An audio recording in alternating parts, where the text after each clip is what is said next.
Impressão 3D e setor automotivo. Faz sentido empreender nessa área? Hoje a gente está aqui com o Diego, da DGS, um empreendedor na área de impressão 3D do setor automotivo. Vai nos contar mais como é empreender nessa área.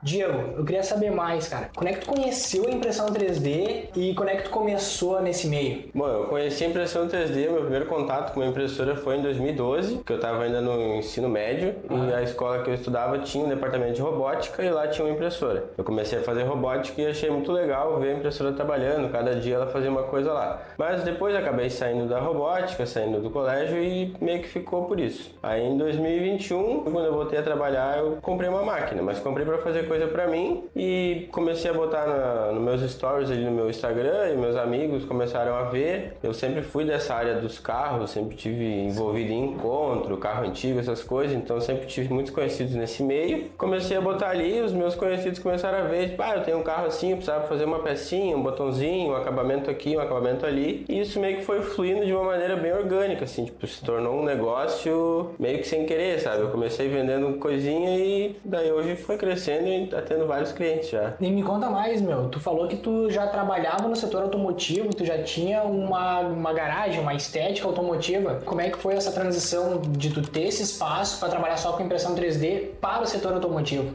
Primeiro eu comecei a polir carro, fazer lavagem, porque eu sempre gostei do meio automotivo. Quando eu era menor de idade, fiz curso do Senai de mecânica, eu sempre gostei de carro, então eu sempre tive na cabeça que ia trabalhar nessa área. Quando eu me formei na faculdade, eu resolvi abrir uma estética, mas depois eu acabei vendo que tinha muita mão de obra, sabe? Dava muito trabalho braçal e aquilo ia demorar muito para escalar, entrar um lucro de fato grande, assim como que era um trabalho queria. Que dependia só de ti, né? Tu conseguia expandir, escalar isso e tu encontrou isso na impressão 3D. Porque daí na impressão 3D eu desenho uma peça e consigo botar a máquina a trabalhar, sair para outras coisas. A minha família também tem outra empresa, então eu também consigo botar as minhas impressoras a trabalhar e sair para trabalhar fora. Eu consigo conciliar muito bem as duas coisas, né? Enquanto tu tá aqui, as tuas impressoras 3D estão lá imprimindo, né? Estão lá, elas estão sempre trabalhando. Se tu tivesse teu polimento lá, tu teria que estar lá, não tem como, né, fugir disso, isso é muito bacana. Cara, tu falou, né, tu tem uma outra empresa, que é uma empresa que é do teu pai, tu é um sucessor dela, e como é que é essa relação, cara, de tu ter esse espaço, que é um campo de futebol, né? Isso. E como é que funciona?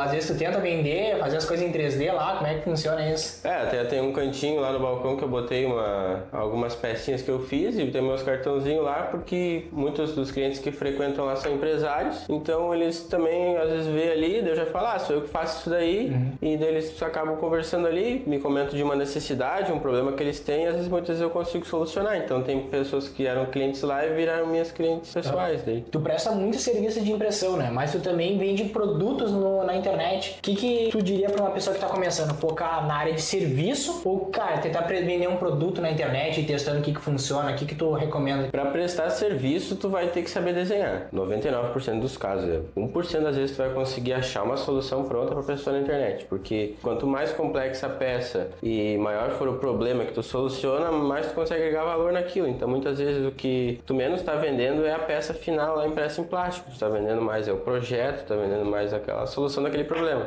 E isso é uma frase que, para quem me conhece, sempre falo, né? Que a impressão 3D ela não é um fim, ela é um meio, né? É o meio para tu obter o resultado que tu quer aqui, né? Ter uma peça. Então aquilo, se mudar, se for de outra forma, se for com filamento, com resina, a solução no fim é a mesma, né? O objeto final, mas a forma de tu obter esse objeto pode ser de qualquer maneira, né? E, cara, muito bacana. Como é que tu aprendeu a desenhar? Porque, cara, realmente, acho que 10% das pessoas ou menos que trabalham com impressão 3D, elas sabem modelar. A maioria das pessoas tentam pegar aquele negócio pronto e replicar mais do mesmo, né? Eu acho que elas acabam perdendo o grande diferencial da impressão 3D, que é a personalização e tu ter aquela mini fábrica de produtos personalizados, né? Bom, eu aprendi a modelar, acho que eu até hoje estou aprendendo, porque cada projeto que entra eu aprendo mais, totalmente de graça no YouTube. E eram vídeos de modelagem 3D em geral ou em modelagem 3D já pensando para impressão 3D? O Fusion, que é o programa que eu uso, ele é o pessoal que usa muito para impressão 3D, então a maioria dos cursos acaba sendo meio que voltado para isso. E tem muito material disponível de graça em inglês, que é onde eu aprendi a desenhar. E deixa eu te falar, cara, a impressão 3D ela tem muito essa vibe de comunidade, o pessoal se se ajudar, né? Que nem tu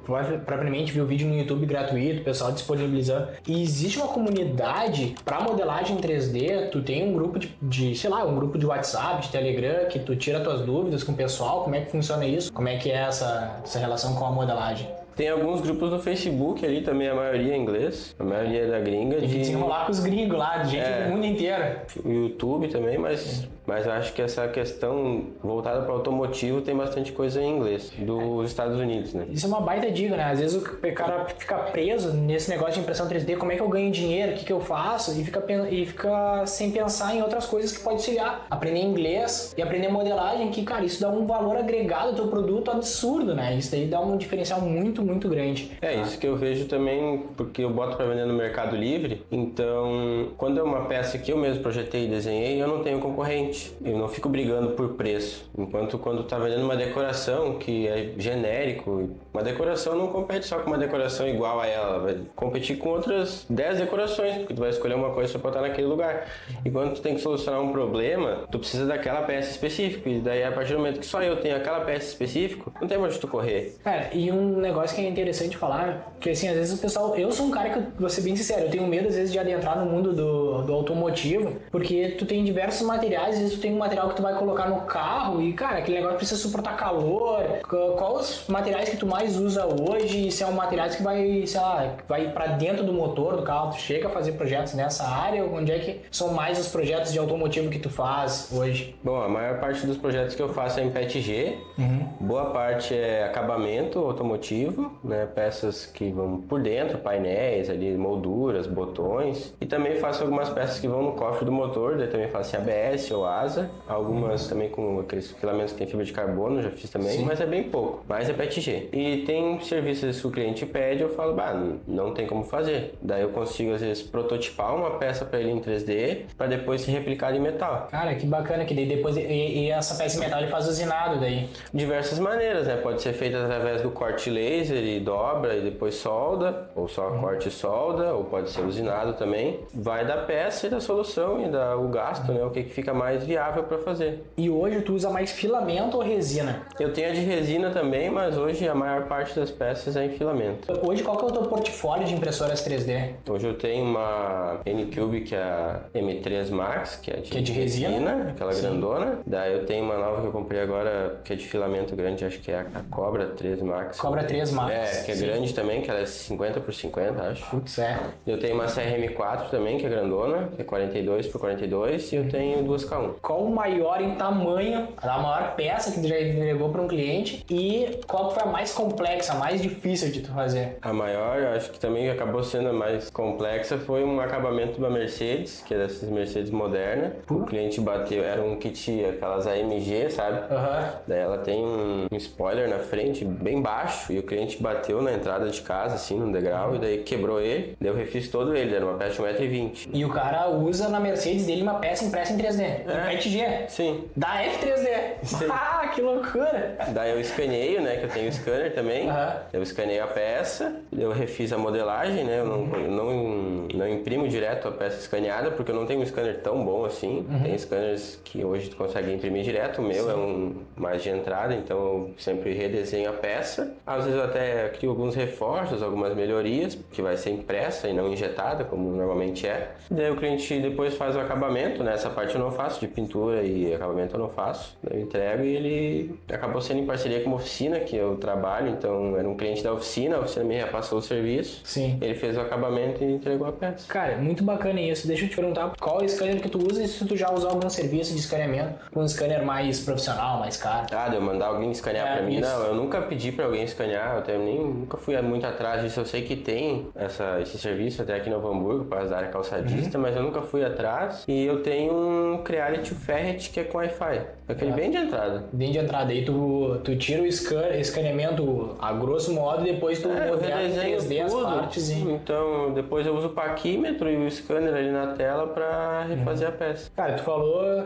que tu tem muito cliente por indicação, justamente porque tu é um cara envolvido no meio automotivo, mas como é que tu capta mais clientes? Bom, eu acho que aqui na região o melhor, e até fora da região, o melhor marketing é o boca a boca, porque o cliente que vende uma indicação, ele é muito mais fácil de fechar um serviço com ele, sabe? Porque aquela pessoa que indicou pra ele, muitas vezes é um amigo que ele confia, então aquela pessoa já fez a tua propaganda pra ele, ele ouve muito mais aquela pessoa do que eu chegar na internet abordando o cara querendo vender meu serviço. Então acho que é bem interessante quando vende indicação, que é muito mais fácil, fica até mais fluido de fechar um pedido, mas eu também aproveito as vendas do Mercado Livre, que eu faço, né? Sim. Quando qualquer tipo de produto que eu vendo lá, eu boto um cartão meu junto no pacote. Sim. Então tem clientes que compraram uma peça minha lá e depois acabaram comprando outras 10 peças direto comigo no WhatsApp. Eu envio daí também, sem pagar as taxas da plataforma, que é interessante. Amigos também falam, mas marketing aqui na região eu não faço quase nada. E deixa eu entender, qual que é a maior dificuldade que tu tem do teu nicho, cara? O nicho do automotivo, qual que é a maior dificuldade hoje que tu vê, assim, que é, sei lá, uma entrega que tu não consegue fazer, que muitas vezes os caras te pedem, ou qual que é a maior dificuldade hoje, cara, que tu tem? Eu acho que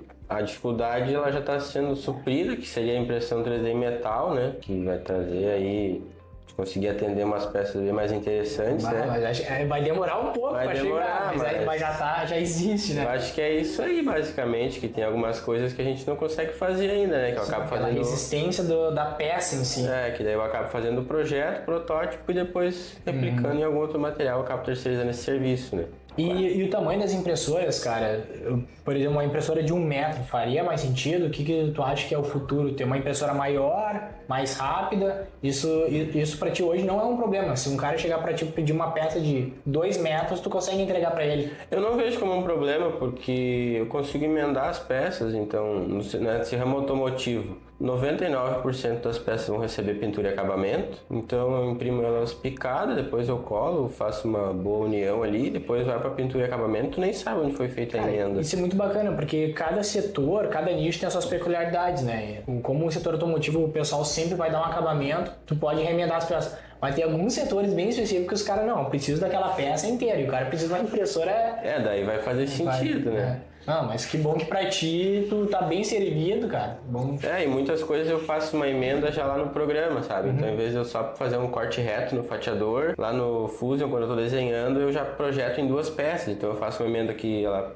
sobrepassa por ela mesma, para depois até poder botar um parafuso se eu quiser, para ficar mais reforçada, não ficar só uma união assim. Para finalizar a nossa conversa, cara, que foi muito bacana. O pessoal ali às vezes tem essas dúvidas se existe se já dá para entrar no ramo automotivo, se faz sentido. Eu queria saber, qual que é a principal dica que tu dá para quem tá começando na impressão 3D e tá pensando em abrir um negócio? Eu acho que é começar com aquilo que tu sabe, aquilo que tu gosta, que nem eu comecei com carros, que fui pro setor automotivo. Eu não me daria bem, vamos dizer, vendendo action figures, esses bonequinhos de desenho, porque eu não entendo disso, eu não tenho um meio de amigos que consumiria isso, então que no primeiro momento quem consumiu meu serviço foram os meus amigos ali que me conheciam, então acho que isso facilitou bastante. Basicamente é isso, é algo que tu gosta, porque que nem eu gosto de carro, quando eu tava fazendo peça para carro, quando eu faço isso eu acho legal, então eu tô gostando, tipo, eu vou em oficinas, que é um ambiente que eu gosto de frequentar, e quando é uma coisa que tu gosta, se torna mais leve, mais fácil também. Isso é bacana, como o setor automotivo faz teu olho brilhar, a impressão 3D te deixou mais próximo desse mundo, cara, foi